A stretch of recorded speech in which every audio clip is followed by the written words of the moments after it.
अकबर बीरबल से कैसे मिले। एक बार बादशाह अकबर अपने कुछ सिपाहियों को लेकर शिकार पर निकले।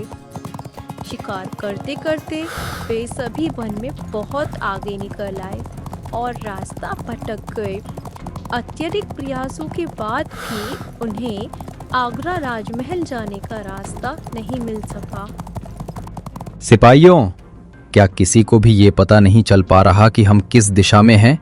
ये जंगल तो अंतहीन प्रतीत होता है। जहांपना, हमने कई बार दिशा बदल कर देखी, पर कोई रास्ता सीधा महल की ओर नहीं लगता।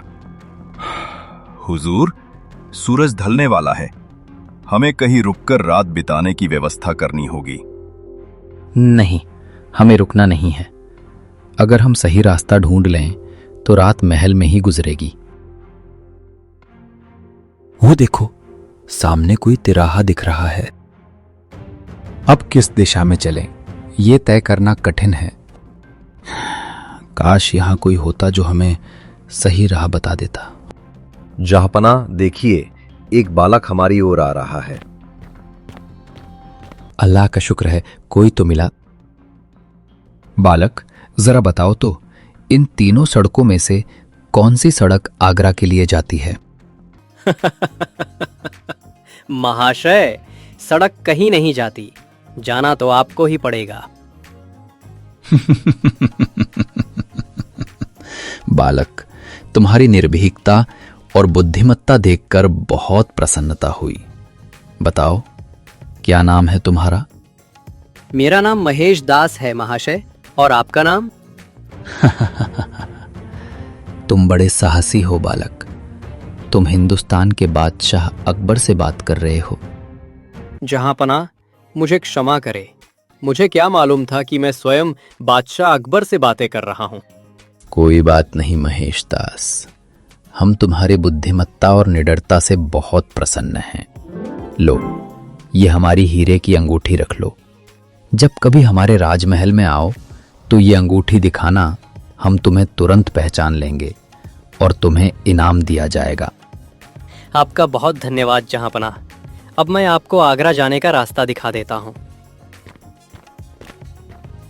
जहांपना, इस रास्ते पर सीधे चलते जाइए। थोड़ी ही देर में आगरा नगर की पहली चौकी मिल जाएगी। बहुत अच्छा महेश दास, फिर मिलेंगे हमारे दरबार में।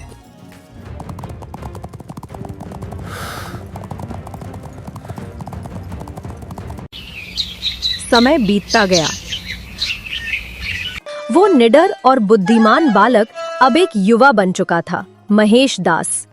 एक दिन उसे अपने बचपन की मुलाकात याद आई, जब बादशाह अकबर ने उसे एक हीरे की अंगूठी भेंट की थी।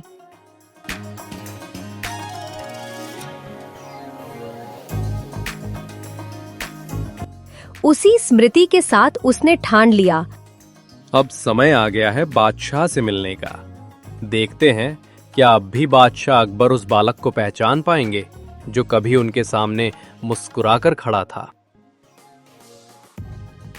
और उसी पल महेश दास ने एक नया सफर शुरू किया, जो इतिहास में हमेशा याद रखा जाएगा।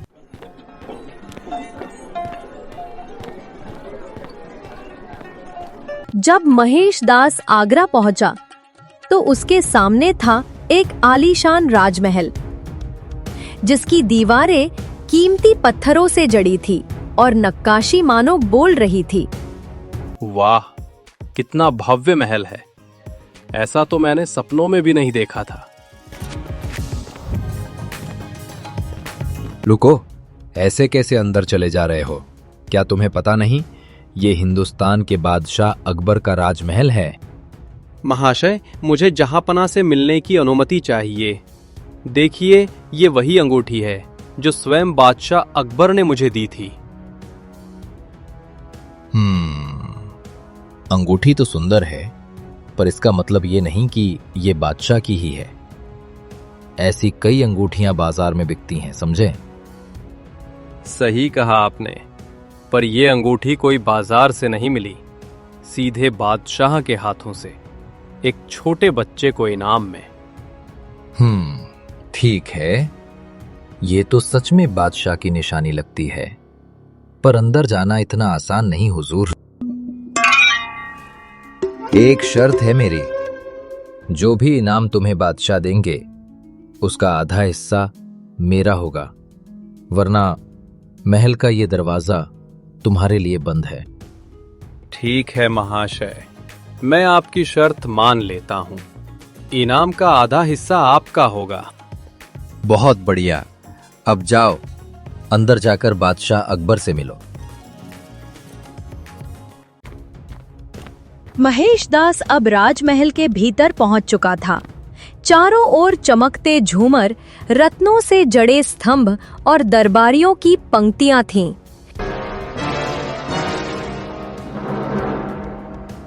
साहस और विनम्रता के साथ वह आगे बढ़ा और बादशाह अकबर को सलाम किया।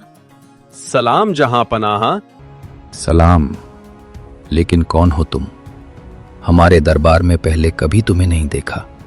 कहां से आए हो और किस लिए?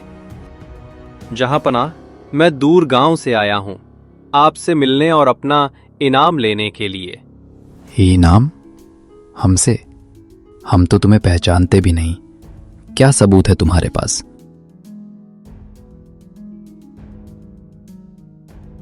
जहांपना, ये वही अंगूठी है जो आपने कई वर्ष पहले एक छोटे बालक को दी थी, उसकी ईमानदारी और मदद के बदले में। ये तो हमारी ही अंगूठी है। अरे, अब याद आया, तो तुम वही बालक हो जिसने उस दिन हमें रास्ता बताया था? जी हाँ हुजूर, वही बालक। अब थोड़ा बड़ा हो गया हूं। बहुत अच्छा महेश दास। बोलो, इनाम में क्या चाहते हो? सोना, चांदी या हमारी सेवा में कोई पद? जहांपना, मैं चाहता हूं कि आप मुझे 100 कोड़े लगवाएं। क्या कहा तुमने? 100 कोड़े? ये कैसी बात कर रहे हो महेश दास? बिना किसी अपराध के हम तुम्हें दंड कैसे दे सकते हैं? हुजूर, यही मेरी इच्छा है। मुझे इनाम में 100 कोड़े ही चाहिए। कृपया मेरी ये इच्छा पूरी कीजिए। ठीक है महेश दास, अगर यही तुम्हारी इच्छा है तो हमारी आज्ञा से जल्लाद तुम्हें 100 कोड़े लगाएगा। 100 कोड़े? दरबारियों के चेहरे पर आश्चर्य और जिज्ञासा है कि आखिर महेश दास ने ऐसा इनाम क्यों मांगा। क्या इस आदमी को अकल नहीं? इनाम मांगने आया था, सजा मांग ली। पूरा दरबार हैरान था। किसी ने ऐसा अजीब इनाम पहले कभी नहीं सुना था, पर महेश दास के चेहरे पर न डर था न दुख, बस हल्की सी मुस्कान थी।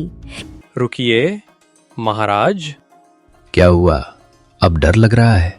नहीं हुजूर, डर नहीं, बस एक विनती है। कहिए। मेरे वचन के अनुसार पहले 50 कोड़े महल के दरबान को लगवाइए। क्या मतलब तुम्हारा महेश दास? दरबान को क्यों? जहांपना, जब मैं राजमहल में प्रवेश करने आया तो द्वारपाल ने मुझसे कहा, जो भी इनाम तुम्हें मिलेगा उसका आधा हिस्सा मेरा होगा। मैंने वचन दिया था और अब मैं अपना वचन निभा रहा हूं। यह सुनते ही पूरा दरबार ठहाकों से गूंज उठा। हर कोई महेश दास की चतुराई पर मुस्कुरा रहा था। बादशाह अकबर भी अपनी हंसी नहीं रोक सके। वाह महेश दास, तुम तो सच में अद्भुत हो। तुम्हारी बुद्धिमानी ने तो हमें भी हैरान कर दिया। दरबान को न केवल 50 बल्कि 100 कोड़े लगवाए जाएं, उसकी लालच का यही उचित दंड है। जी हुजूर। महेश दास, तुम्हारी बुद्धिमानी, साहस और न्यायप्रियता देखकर आज से मैं तुम्हें एक नया नाम देता हूं, बीरबल। आज से तुम हमारे नवरत्नों में से एक होगे और हमारे मुख्य सलाहकार भी। आपका बहुत बहुत धन्यवाद जहांपना। आपका ये सम्मान मेरे लिए सबसे बड़ा इनाम है। इस प्रकार अपनी बुद्धिमत्ता और सूझबूझ के बल पर महेश दास बन गए बादशाह अकबर के खास मखास, यानी पूरे हिंदुस्तान के चहीते Birbal. Like, subscribe and press the bell icon.